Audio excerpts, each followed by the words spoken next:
పోటీ చేయబోయే సీట్ల సంగతి తేల్చేశారు. సరే, సీటు రాని వారి కనీసం సారీ కూడా చెప్పడం లేదు పవన్.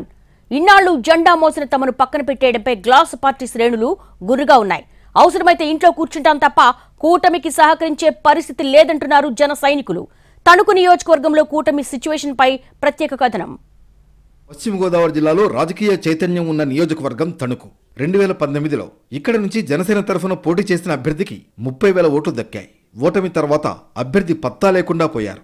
అప్పటి నుంచి జనసేన కార్యకర్తలకు అండగా ఉంటూ వచ్చారు తణుకు జనసేన ఇన్ఛార్జ్ విడివాడ రామచంద్రరావు. విడివాడ చేస్తున్న కార్యక్రమాలను చూసిన పార్టీ అధినేత పవన్ కళ్యాణ్ వారాహి యాత్రలో ప్రశంసల జల్లు కురిపించారు. నడి రోడ్డుపై క్షమాపణ చెప్పి టికెట్ నీదేనంటూ భరోసా ఇచ్చారు.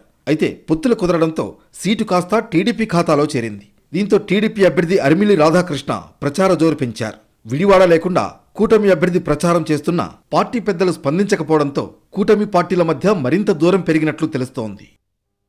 సీటు ఇవ్వడం కుదరదని పార్టీ పెద్దలు కనీస సమాచారం ఇవ్వకపోగా ఇప్పటి వరకు పార్టీ అధినేతను కలిసే అవకాశం కల్పించకపోవడంపై విడివాడ వర్గం తీవ్ర ఆవేదనకు గురవుతోంది. పార్టీ అధినేతను కలిసే పరిస్థితి కూడా లేకపోవడం, తమకు ఏదో లాభం జరిగిందని ప్రచారం జరగడంతో మానసికంగా కుంగిపోయే పరిస్థితి వచ్చిందని సన్నిహితుల వద్ద వాపోతున్నారట జనసేన ఇన్ఛార్జ్ విడివాడ.